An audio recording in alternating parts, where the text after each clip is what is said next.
Hello, friends. Welcome back. Tight coverage crew with you here. The usual cast and characters. Myself, the bald wonder, Craig Ballard. Juno Award winner, Michael Pope. And our resident, the Raptors can do no wrong, Andre Nurse. No wrong. Issues were the Miami Heat.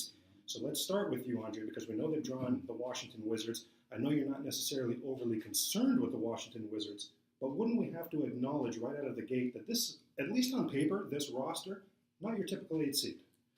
I will admit, this Washington team does look very different from other teams in the playoffs. I mean, the playoffs is full of young, upcoming teams. So maybe Cleveland would be the only really veteran squad, and Toronto, where the two leading. Can't even put Boston there or whatever. But when it comes to Washington, they're another veteran playoff squad that has already handled the Raptors in the playoffs, which I still wake up in cold sweats about. But that's anyway. That'd go. Andre, I want to give you a $100 bill for every game the Raptors won in that series in 2015. What do I owe you? What's the damage? Put it away. I apologize. A 4-game sweep. I'll tell you what. Let's revisit that for this year. How about that? Okay. Revenge. Yeah. Okay. No, this is the thing. The thing is this. Look, Washington, yes, on paper is that squad. I'm not going to lie. They're a team that could be trouble for any team that they face. John Wall, Bradley Beal, Gortat, like all of them. That's a good team. A well-coached team, Scotty Brooks, everything. But I'm not going to... Like what they should look like on paper. And I know, Mike, you've got a very interesting take about John Wall coming back and what it could mean in this series. Yeah. Overall, first off, it's playoff time. I'm amped. Well, excellent points. Wait a minute. Excellent points. Yes. Amped. Yeah. There's no better time. Yes. For me. Is it April 14th yet? Is it 5:30 yet? That's game one, folks. 5:30. Yeah. Right off the bat. So that being said, I'm like, this is exciting time. Mm-hmm. So the series against Washington. Let's look at the regular season. They're 2-2. Yes. With the regular season. All 4 games without John Wall. Haven't seen John Wall yet this season. That's right. All 4 games. And for whatever reason, the Raptors' overall production, scoring, rebounding against Washington have always been was lower than normal. Mm-hmm. Nothing to really be too scared of. But it's one of those things where we definitely know that they match up well. For whatever reason, they match up well against the Raptors, this Washington Wizards team. Now, with John Wall being inserted back into, I look at it 2 ways. The strength that Washington has with John Wall back in it is the fact that instead of really having 2 or 3 men that have to headman the ball for fast breaks, John Wall is that fast that once he gets the ball, he will bring down that ball himself if you give him that opportunity. He has the ability to drive really deep into and penetrate into that key and then kick to an Otto Porter or to a Beal, which fundamentally is an Achilles heel to the Raptors. I love that. And in fact, in that March 31st game, John Wall assisting Bradley Beal. Beal was 6 for 8 from downtown. They were all open looks because of what Pope just described. That penetration, drawing that double team, kicking out to the open shooter. I got to say, though, that is a healthy John Wall. I got to put emphasis on healthy because coming back from a knee surgery is no joke. It is no joke. Do you know of what you speak right now? Yeah, I am recovering from as we speak. Yes. Right? So I know. And even when you come back, okay, it's the mental part of it. You're not going to be able to do the things that your body will be telling you, no, I can't. Right. Your mind will be telling you, no, I can't. But you just got to trust it. Yeah. Then it's a process. It takes a while. No one comes back right away. He's jumping right back into the mix. Yeah. I don't expect to see the same exact John Wall that we've seen in the past that has crushed the Raptors in the playoffs and stuff. I don't expect to see that. It's the Wizards. They did so much. They did very well with him out of the lineup. They had to work, and they were actually a lot similar to the Raptors in the way that they worked. Everything was team ball. Yes, Bradley Beal could have been their superstar, so to speak, but the assists, the movement of the ball all went up. With him back, with John Wall back into, my thing is the reason why I believe this works out for the Raptors' favor is he's a guard that demands the ball a lot. He needs his touches. Playoff time, all eyes are going to be on him also. Now, that becomes a lot of iso ball. And for us, I welcome that against our team defense. We have still top 5 defense in the league. So if they stray away from the Wizards, the 2-2 Wizards without John Wall inserted in, that gave us problems. If they revert back to now John Wall is here, let's give him the ball, have the ball, heavy minutes. John Wall has to get his touches. I do not fear this Washington Wizards. Well, it speaks to chemistry as well. Let's remember when John Wall first went out, this isn't speculation. It was on social media for all to see. They literally were publicly beefing with each other. They literally were talking about what a better scenario it is, how much free-flowing the offense is without John Wall. To the point where John Wall, again, literally responded back more than once on Twitter. John Wall was away rehabbing. They had to get them together. In particular, Wall and Gortat get them together in a hotel conference, something like that, and hash this out. Yeah. That's on the heels of, in the offseason, Bradley Beal and John Wall needing to get together to hash things out. Right. So from a team camaraderie standpoint, I think major advantage here for the Toronto Raptors. Now, you touched on Bradley Beal, and I definitely want to get into Mr. Beal here because I know Andre has different thoughts than I think Mr. Pope and I have on Bradley Beal. Beal has been extremely good against the Raptors this year. How about 50% from downtown, folks? I mean, those are gaudy numbers.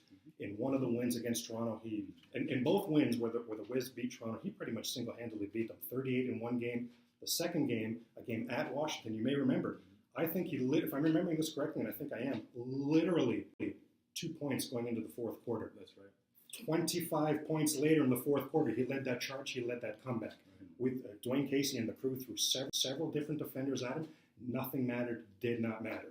When we talked to Andre about these things, not that it goes in one ear and out the other, but he's certainly not concerned, at least as we seem to be, about Bradley Beal. Talk to us about that, Andre. All right, let me clarify that and the go-tos on Washington. So yes, I'm saying that the key to beating Washington isn't by stopping Bradley Beal. The key is stopping the other guys like what's his name, Otto Porter. Can we take a quick second and give a tight cover chat tip to Otto Porter Jr.? This guy does a lot of things on the basketball court, just by the way. Yeah, and DeRozan tends to struggle with long athletic defenders, guys like Jeff Green, like Otto Porter, like James Johnson, that type of right. And Otto Porter was part of the reason that they swept us when they played us last. Sorry, that they swept the Raptors when they played. He might have even been a rookie that year. At most second year. Yeah, he was young. He was a rookie. He was actually a rookie. Yeah. So his offense was unexpected, but the key was his defense on DeRozan. That's right. In particular. That's right. So I am keeping my eye on him. I am keeping my eye on him. But Bradley Beal will get his points. There's certain players you can't really do much about. LeBron is going to do his thing. When he plays at Cleveland. The key to beating them is shutting down everyone else. That's right. I think it's the same formula here with Washington.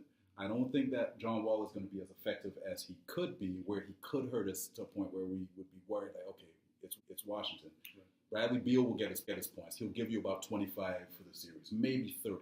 25 to 30, around there, I'll say he'll give you. That's big numbers. But you're saying that's not going to be enough. But it's not. 25 is not going to be the team. Not to sustain. Not to in sustain. In a series. Exactly. Yeah.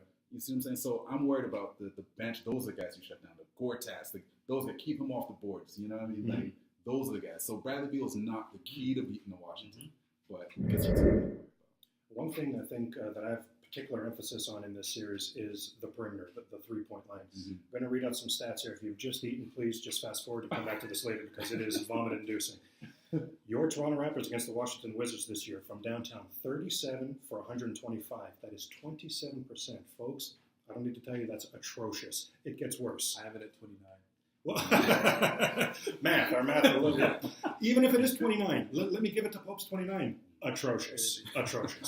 In particular, on the perimeter, when you're talking about the perimeter, the usual suspects out there are going to be Kyle Lowry, going to be DeMar DeRozan, going to be Fred VanVleet. Side note, VanVleet, we need you back healthy. Hopefully that's a side note. Well, Toronto needs you back. Toronto, exactly correct. That is key. Those three against the Wizards this year, 11 for 55, 20%. Kyle Lowry, 6 for 24. He's big pimping in this group. DeMar DeRozan from downtown, 2 for 17 against the Washington Wizards this year. They have contained, to Dre's point earlier, VanVleet, 3 for 14. Yeah. On the other side of the coin, if you look at how, because I'm big on how did the season finish? How does the team look finishing? And I think we're all in agreement here. The Wizards have limped to the finish line. They haven't looked good. In the last 2-3 weeks, when the Raptors haven't looked good, same idea. They're letting teams shoot over 40% from the three-point line, and well under 30% on the games that the Raptors have won over the last 2 or 3 weeks. So I really have emphasis on that three-point line, on that perimeter, on the three ball. And I know Mr. Pope in particular, one of your main criticisms with the Raptors in the last certainly 2-3 weeks has been their ability, should I say, inability to chase those shooters off the three-point line, at the very least present a problem for those shooters on the three-point line. That's correct. Very important, very key. And the one thing that with a semi-healthy John Wall is they will have their three-point snipers positioned and ready. If we're not quick enough, if we don't move to run these guys off the three-point line, this is going to be a very, very tough season, playoff series for the Raptors. Have to.